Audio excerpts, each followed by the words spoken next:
Dear viewers, hope you are in good health. A few days ago in my video, I spoke to you about the rebound opportunity in 5 essential stocks. And I must say that it has played out sooner than I expected, and these stocks have gained handsomely despite yesterday's correction. Here is how the broader large cap and small cap indices have moved. I'm glad to see the markets coming off the March lows. But the volatility that comes along with this rebound bothers me. Yesterday's correction underscores this concern.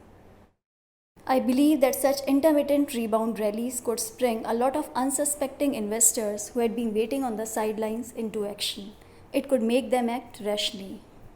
From a macro perspective, the only thing that has changed is the easing of the lockdown. The COVID 19 cases and casualties are only going up. We have chosen to live with the virus as there is no other choice. While the lockdown put the economy into deep freeze instantly, easing it and going back to normal is an uphill task. It was kind of a switch off, but nothing will instantly switch on with the lifting of the lockdown. The GDP is likely to contract sharply this year. Unorganized sector, which is deeply intertwined with organized economy, has suffered a great deal. A lot of medium and small scale businesses are likely to be wiped out. Unemployment and salary cuts will be widespread.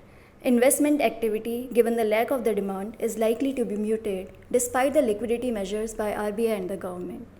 There are likely to be bad debts in the system due to slowdown and extended moratoriums and increased caution in lending. Discretionary demand will take a long time before it comes back. So these are some key challenges the economy has to fight against. But markets seem to be running on hopes. I hope these hopes come true, but in investing, one must remain cautious. In the short term, the rising market tide driven by liquidity will lift all boats, even the fragile ones. As and when the tide goes out, I believe many will be caught swimming naked. In short, it would be a mistake to buy stocks indiscriminately just to participate in the rebound. I don't mean to sound pessimistic. In fact, I believe this is once in a decade opportunity to get rich in small caps, but I am not basing my views on market sentiments or a hope rally.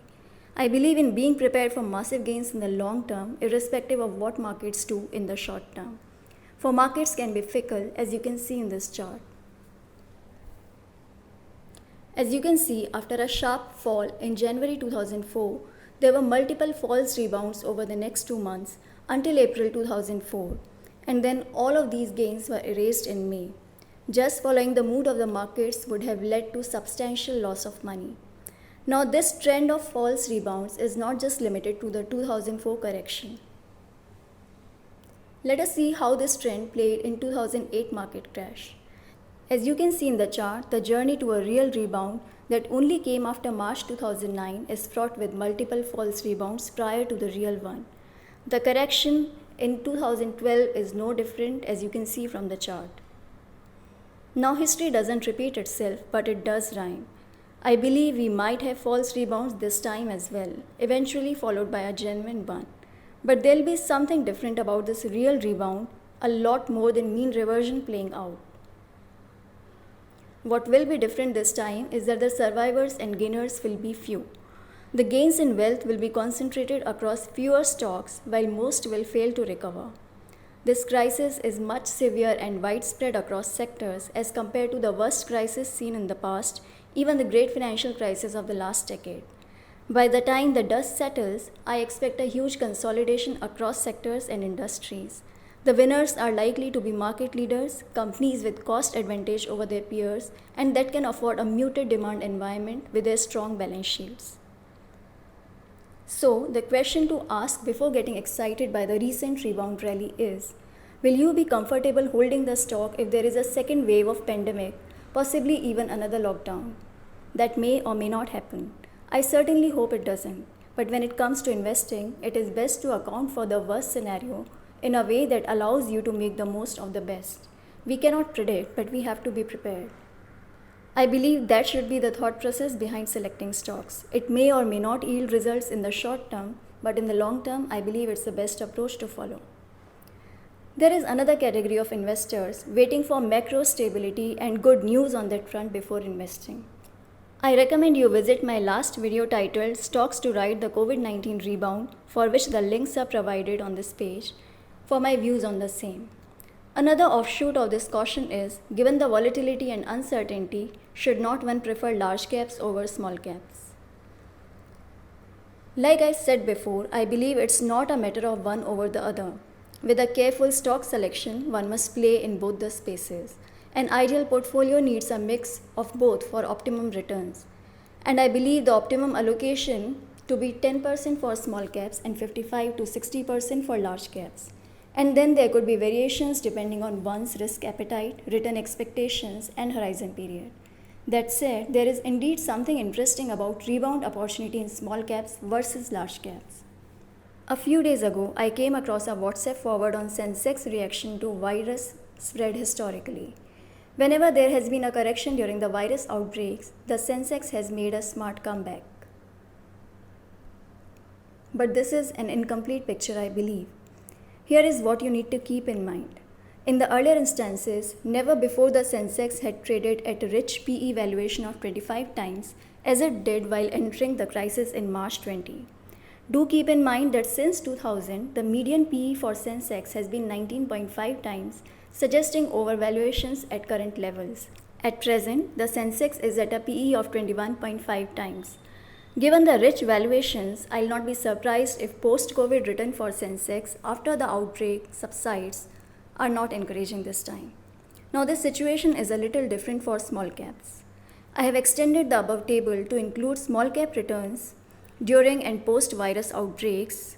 It does not include the data for SARS period as there is no data available on small cap index for that time. As you can see in this table, the small cap index has outperformed Sensex every time when it comes to returns post-virus outbreak. But again, there are some details that should not be overlooked. That is, the valuation of small caps. Since using PE multiple for small caps is not meaningful, I have used small cap to Sensex ratio to have a sense of valuations during these instances. Now the median small cap to Sensex ratio in the last 2 decades is 0.43 times.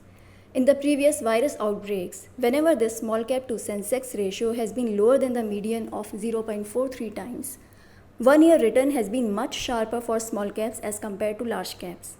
It was 198% post-avian influenza when this ratio was 0.37 times and 75.6% post-Ebola when the ratio was 0.31 times versus 43.4% post-Zika virus outbreak when the ratio was 0.44 times. At present, the small cap to Sensex ratio is 0.34 times. This is at a considerable discount to the median of 0.43 times. So, the small cap rebound is likely to be quite stronger and sharper as compared to large caps. But like I said in the initial part of the video, one will have to be very selective in picking quality stocks. So do keep the emergency funds aside, ensure diversification in the portfolio and across asset classes, and do not allocate to an extent where the losses in a single stock bring down your portfolio value significantly.